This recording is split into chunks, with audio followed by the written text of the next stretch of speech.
Sa bawat pangalan, may kwento. At sa bansang Pilipinas, ang pangalang iyon ay Perlas ng Silanganan, isang bansag na tila simpleng papuri. Ngunit sa likod nito ay nakatago ang libu-libong taon ng kasaysayan, kultura, at pakikibaka. Bakit Perlas? Bakit Silanganan?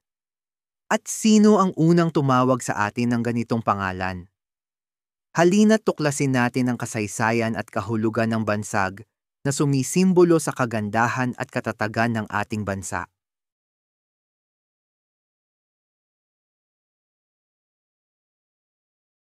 Bago pa dumating ang mga Espanyol, ang mga mangangalakal mula sa China, Borneo, at Arabia ay bumibisita na sa mga baybayin ng Pilipinas.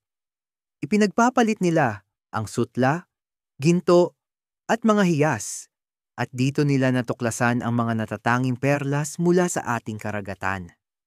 Ayon sa mga tala ng mga Tsino, ang rehiyon ng Sulu ay isa sa pinagmumulan ng pinakamagandang perlas sa buong Asya. Mula pa noon, itinuturing na hiyas ng silangan ang ating kapuluan.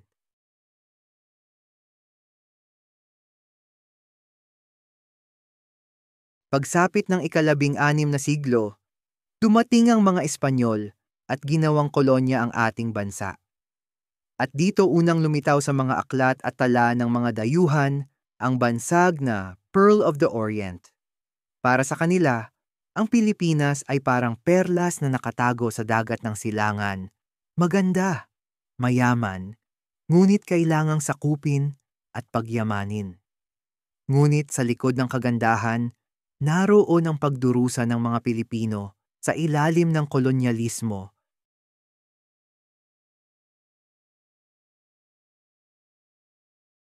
Taong 1876, isinulat ni Dr. Jose Rizal ang kanyang huling tula, Mi Ultimo Adios. Sa isa sa mga linya nito, ginamit niya ang pariralang Perla del Mar de Oriente, Nuestro Perdido Eden, na sa Tagalog ay Perlas ng Dagat ng Silangan, aming nawalang paraiso. Para kay Rizal, ang bansang Pilipinas ay tulad ng isang perlas. Maganda at dalisay, ngunit kinitil ng kolonyal na kamay. Isang perlas na kailangang ipaglaban upang muling magningning.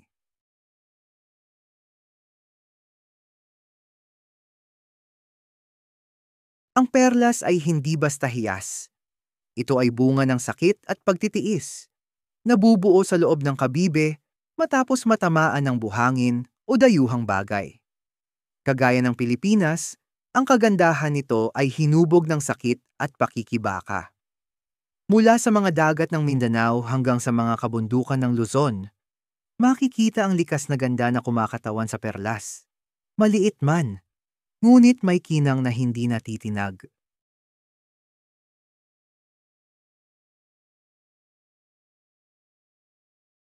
Sa mga sumunod na taon, ang bansag na ito ay naging opisyal na bahagi ng ating pagkakakilanlan.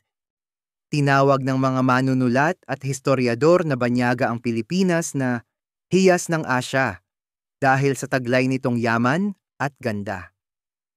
Ang ating bansa ay naging sentro ng kalakalan sa pagitan ng silangan at kanluran.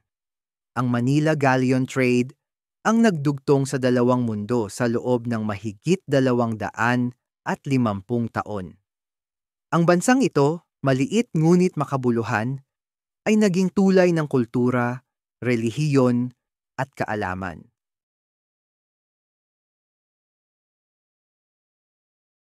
Ngayon, ang Pearl of the Orient Seas ay hindi lamang poetic na salita. Ito ay patuloy na nabubuhay sa ating puso. Ito ay sumasagisag sa ating pagkakaisa at katatagan bilang mga Pilipino. Ang bawat OFW na lumalaban sa ibang bansa, ang bawat guro, magsasaka, sundalo, at estudyanteng nangangarap, lahat sila ay perlas ng silanganan. Sila ang nagbibigay kinang sa ating bansa kahit saan man sa mundo.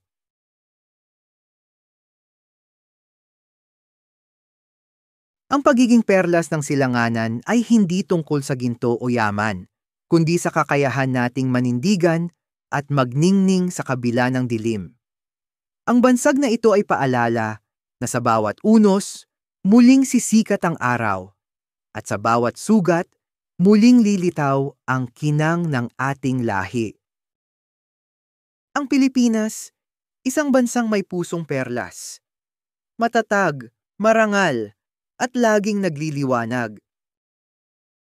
Kung nagustuhan mo ang video na ito, huwag kalimutang mag-like, mag-subscribe, at i-hit ang notification bell para sa iba pang kwento ng kasaysayan at kababalaghan.